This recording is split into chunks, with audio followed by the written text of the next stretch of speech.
दोस्तों जय माता दी। आज हम बात करने वाले हैं शुक्र महाराज की वृषभ राशि का कैसा रहेगा दिसंबर 2025। ये साल का अंतिम महीना है, तो कैसे करें खुद के साथ न्याय, आज के इस वीडियो की ये हेडलाइन है।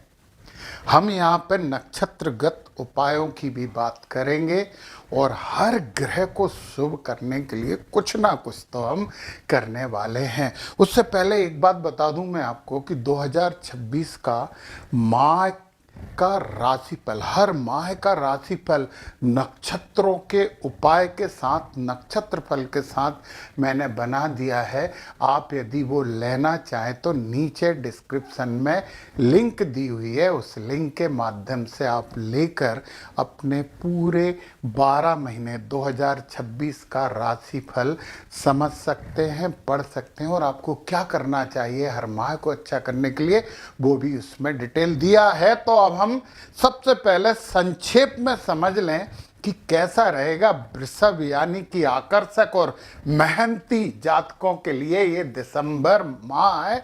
तो धैर्य आपका मुख्य सहारा बना रहेगा। किसी सरकारी या कागजी काम से लाभ की पूरी के पूरी संभावना है।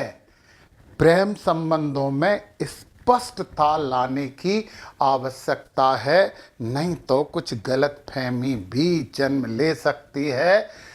थोड़ी शारीरिक थकान आपको रहेगी, परंतु आलसीपन को दूर करते रहना और अच्छा करते रहना। और शुक्रवार के दिन गाय को हरी घास जरूर खिलाएं। अब मैं एक एक ग्रह की बात करता हूं, क्या प्रभाव डाल रहा है और कैसे उस ग्रह से अच्छे फल ले लें हम इस माह में। सबसे पहले ग्रहों के राजा सूर्य की बात करते हैं। सूर्य आपके 7वें घर में बैठे हुए हैं और ये आपके सुख भाव के स्वामी बनते हैं। वृषभ राशि, चंद्र राशि की बात हो रही है और 7वें घर में सब सूर्य बैठे हैं तो थोड़ा एग्रेसिव एटीट्यूड रहता है, मतलब डोमिनेटिंग बिहेवियर आता है। हमारी सुनो, आपका पार्टनर बोलेगा हमारी सुनो, तो इस चक्कर में समस्याएं उत्पन्न हो सकती हैं। तो सूर्य महाराज का ये प्रभाव नहीं पड़े, वाद विवाद नहीं हो, दूरियां नहीं जन्मे, इसके लिए आदित्य हृदय स्तोत्र का पाठ आपको करते रहना चाहिए और रोज सुबह सूर्य भगवान को जल चढ़ाइए, थोड़ा सा गुड़ डाल के, मीठा होना चाहिए। अब क्या होगा, सूर्य महाराज 17 तारीख को यहाँ 8वें भाव में प्रवेश कर जाएंगे। ये पीड़ा का भाव है, ये गुप्त चीजों का भाव है, ये गुप्त विज्ञान का भाव है, रहस्यमयी जानकारियों का भाव है। यदि आप कुछ ये जो एस्ट्रोलॉजी और जो रिसर्च है और गुप्त विद्याएं, उनका अध्ययन यदि आप इस समय करते हो तो सूर्य महाराज आपको पीड़ा नहीं देंगे। और एक और बात, यदि आप नौकरी पैसा हो तो ऑफिसर क्लास से अच्छे संबंध बना के रखना। 17 तारीख के बाद, 16 तारीख को आ जाएंगे तो 17 तारीख के बाद अच्छे संबंध बनाना, प्रशासनिक अधिकारियों से अच्छे व्यवहार रखना। और यदि वो कुछ कह रहे हैं, वो गलत भी कह रहे हैं, तो थोड़ा सा मान लेना यार। तो सूर्य के दुष्प्रभाव यहाँ पे आपको नहीं मिलेंगे। अध्यात्म और योग आप कर सकते हो, गूढ़ विद्याएं आप समझ सकते हो, ये तो सूर्य का प्रभाव हो गया है। अब हम बात करते हैं सूर्य के बाद मंगल महाराज की, और मंगल महाराज यहीं बैठे हैं, ये इनका घर है और दूसरा घर है यहाँ पे। परंतु मंगल अस्त हो गए हैं सूर्य के कारण, तो अच्छी बात है। युद्ध की संभावना पार्टनर से कम हो जाएगी और खर्चा भी थोड़ा सा कम करवाएंगे। परंतु मंगल महाराज यहाँ हैं, थोड़ा सा वाद विवाद और अस्त हो गए तो ऊर्जा की कमी महसूस करेंगे आप। इसके लिए हनुमान चालीसा का जप करिए, हनुमान जी को चोला चढ़ाते रहिए, वाद विवाद से बच जाओगे। पता है इस समय जब मंगल अस्त होते हैं तो गुस्सा आती है, परंतु वो गुस्सा चिढ़ के रूप में आती है। तो थोड़ा ध्यान करोगे, हनुमान जी महाराज की आराधना करोगे तो ये मंगल महाराज आपके लिए ठीक हो जाएंगे। मंगल के बाद अगले जो हैं वो बुध महाराज की बात करते हैं और बुध बैठे हैं रोग, रिपु और ऋण के भाव में सेवा के भाव में। बुध 5वें भाव के स्वामी बनते हैं और धन भाव के स्वामी बनते हैं। तो बुध पता यह क्या कहते हैं कि बुद्धि से शत्रुओं को परास्त कर सकते हो। बुद्धि के द्वारा यदि आप ऋण लोगे तो उस ऋण का फायदा ले सकते हो, और बुद्धिमत्ता से नहीं, थोड़ी सी एक्सरसाइज और योगा से आप रोगों से भी बच सकते हो। ये आनंद के भाव के स्वामी है, ये धन भाव के स्वामी है। तो सेवा से धन मिलेगा ही मिलेगा। तो खुद के साथ न्याय करने के लिए सेवा भावना अपने मन में लेके आइए, तो न्याय होगा ही होगा। बुध के बाद अब हम बात करते हैं आकाश तत्व यानी गुरु महाराज की। और ये बुध की ही राशि में यहाँ बैठे हैं। बृहस्पति का जो ज्ञान होता है वो दूसरों के लिए ज्ञान होता है, बुध का ज्ञान होता है खुद के लिए ज्ञान होता है। अब जब बुध की राशि में बैठ गए तो उस ज्ञान का उपयोग आपके लिए भी आप करने वाले हो। ये बड़ी अच्छी बात है। धन भाव में है, बकरी होके और पावरफुल हो गए हैं यहाँ पे। तो कुटुंब जनों से अच्छी बातें करोगे और बुद्धिमत्ता वाली बातें करोगे, कभी कभी थोड़ी सी कलाकारियां वाली भी बातें करोगे, परंतु धन प्राप्त आप करोगे, वाणी आपकी अच्छी होगी। और जब हम गुरु महाराज की बात करते हैं तो इनकी 5वीं दृष्टि 1 2 3 4 5 5वीं दृष्टि से बुध को देख रहे हो, बुध की राशि में बैठे हैं। तो फिर ये इस घर को थोड़ा सा ठीक करेंगे। परंतु ये है कि गुरु जब यहाँ देख रहे होते हैं, देखते हैं, तो गुरु का अत्याधिक स्नेह जो है ना, पेट संबंधी बीमारियां दे देता है। तो थोड़ा योगा एक्सरसाइज करते रहना। परंतु 5वीं दृष्टि की बात करते हैं तो ये अमृतमयी दृष्टि होती है। तो यहाँ के लिए तो आपका अच्छा, सेवा करिए, ज्ञान का उपयोग करिए, फायदा लीजिए, लेंगे आप। फिर गुरु की 7वीं दृष्टि आपके 8वें भाव पे डल रही है और यहाँ सूर्य भी आ जाएंगे। आपको पता ना, बाद में जब सूर्य यहाँ पे आ जाएंगे। अच्छा, एक और बात बताना भूल गया कि मंगल भी 8 तारीख से यहाँ आ जाएंगे। जब सूर्य भी आ रहेंगे, मंगल भी आ रहेंगे, और अभी बात नहीं की, परंतु शुक्र भी 20 तारीख के बाद यहाँ आ जाएंगे। 8वें घर में जमावड़ा लग जाएगा वृषभ राशि वालों। परंतु देखो ना, कितनी अच्छी बात है कि गुरु महाराज ने अपनी दृष्टि से इस 8वें घर को संभाल लिया है, नहीं तो बहुत समस्याएं हो सकती थी। 1 महीने 17 तारीख के बाद की बात है, गुरु संभाल रहे हैं।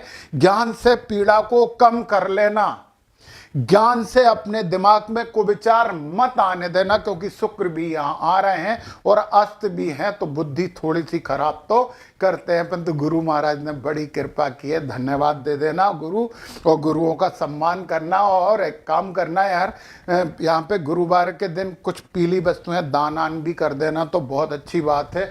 फिर हम जो गुरु महाराज की अगली दृष्टि की बात करते हैं तो वो दृष्टि होती है नवम दृष्टि। तो 7 के बाद 8 और 9, नवी दृष्टि से कर्म भाव में राहु महाराज बैठ के आपको थोड़ा सा राजनीतिक बना रहे थे, उसमें वो ज्ञान का तड़का लगा देंगे। अमृतमयी दृष्टि होती है तो आपके कर्म अच्छे होंगे, अच्छी दिशा में होंगे।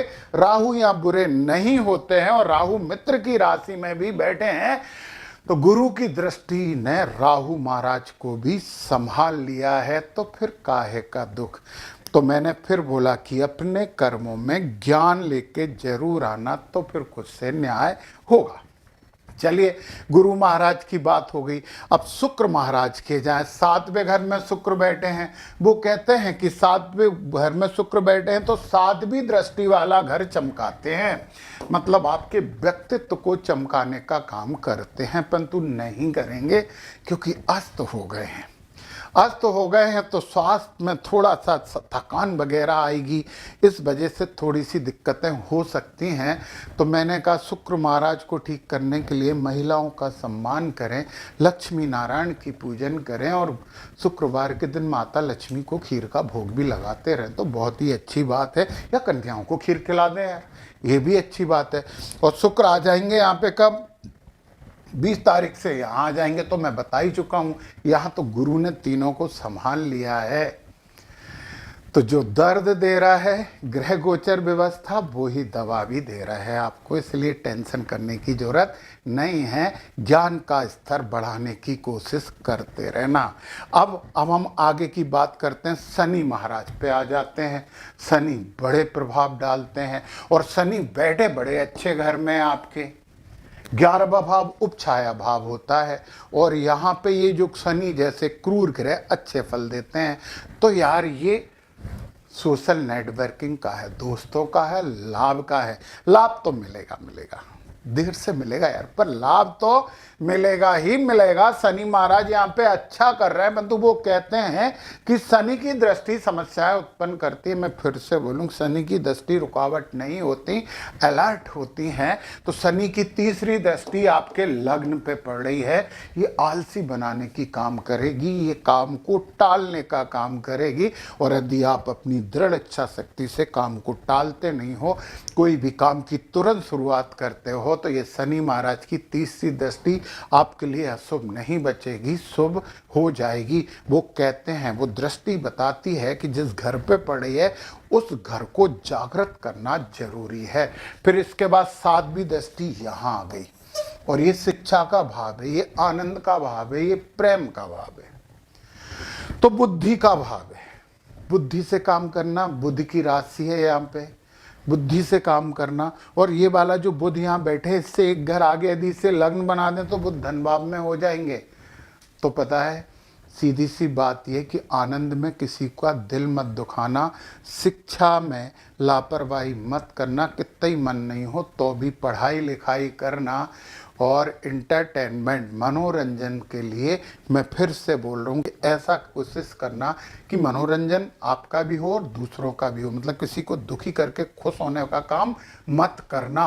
और शनि की 10वीं दृष्टि 7 तो ये हो गई, 8, 9, 10 अष्टम भाव पे पड़ रही है, और इस अष्टम भाव को गुरु भी देख रहे हैं, शनि भी देख रहे हैं। गुरु का सब सम्मान करते हैं, ग्रहों के राजा सूर्य भी बैठे हैं। योग अध्यात्म करने की, गूढ़ विद्याओं का अध्ययन करने का बड़ा अच्छा टाइम है। कोशिश करना, करते रहना, किसी को पीड़ा मत देना, तो आपको भी पीड़ा नहीं मिलेगा, और आपको एकाएक कोई संपत्ति भी मिल सकती है। ये बात ध्यान से सुन लो और समझ लो। राहु, ये हो गए शनि महाराज। राहु महाराज की बात मैं पहले ही कर चुका हूं। केतु थोड़ा सा पारिवारिक सुख से अलगाव देने की कोशिश करेंगे, आपको कहेंगे अल्लाह घटो यार, होने दो, जो मत सुनना, गणपति जी की आराधना करते रहना। तो ये भाव को केतु ज़्यादा प्रभावित नहीं करेंगे। जब गुरु का ज्ञान होता है तो केतु का जो अलगाव वाला ज्ञान होता है, जो आपको प्रॉपर्टी बदलने का बोल रहा है, मकान बदल लो कह रहा है ना, वहाँ से दूर चले जाओ, वहाँ पे कोई काम कर लो, मत करना ऐसा, अपने आप को संभाल लेना, तो होगा खुद से न्याय। अब मैं बात करने वाला हूँ नक्षत्रों की। नक्षत्रों से हम बहुत सी चीज़ें प्राप्त कर सकते हैं। तो 3 नक्षत्र होते हैं, कृतिका, रोहिणी और मृगशिरा नक्षत्र। नक्षत्रों के उपाय बताने से पहले एक बार फिर से बोल रहा हूँ कि 2026 का मंथली वाइज रिपोर्ट मैंने तैयार की है, लगभग 50 पेज की है, मेरे द्वारा तैयार की गई रिपोर्ट है। आप डिस्क्रिप्शन में लिंक है, उस लिंक के द्वारा पूरे 12 महीनों की रिपोर्ट प्राप्त कर सकते हैं नक्षत्रगत उपायों के साथ। तो देर मत करिए, अपना 2026 सुधारने के लिए क्या करना चाहिए वो जान लीजिए। चलिए, यदि कृतिका नक्षत्र है और वृषभ राशि है, तो ओम विष्णवे नमः का जप आपको धन देगा, और ओम यमाय नमः का जप आपको मानसिक शांति देगा। बेचैनी तो बन रही है ना, अस्त हो गए हैं मंगल और शुक्र, और अस्थि रहेंगे, अष्टम में भी आ रहे हैं, तो ओम यमाय नमः का जप बड़ा फायदा देगा। यदि आपका रोहिणी नक्षत्र कृष्ण भगवान का नक्षत्र होता है, धन प्राप्ति के लिए ओम वसुभ्यो नमः, और सर्व शांति, मानसिक शांति के लिए ओम आग्नेय नमः। कोई भी पूजन पाठ करें, हवन जरूर कर ले। और यदि आपका मृगशिरा नक्षत्र है तो धन प्राप्ति के लिए आपको ओम वरुणाय नमः का जप करना पड़ेगा। कलश स्थापना घर में जरूर करें रोज, और दूसरे दिन सुबह तुलसी जी में जल चढ़ा के फिर स्थापित कर दें। और सर्व शांति, मानसिक शांति जिसकी आपको बहुत जरूरत है, ओम प्रजापते नमः ये मंत्र का जप करते रहें, और अपना ये माह यादगार बना लें। दोस्तों, कर्म और धर्म नियति और भाग्य दोनों बदलने की क्षमता रखता है, और आप तो मजबूत हैं। तो बदलिए। जय माता दी।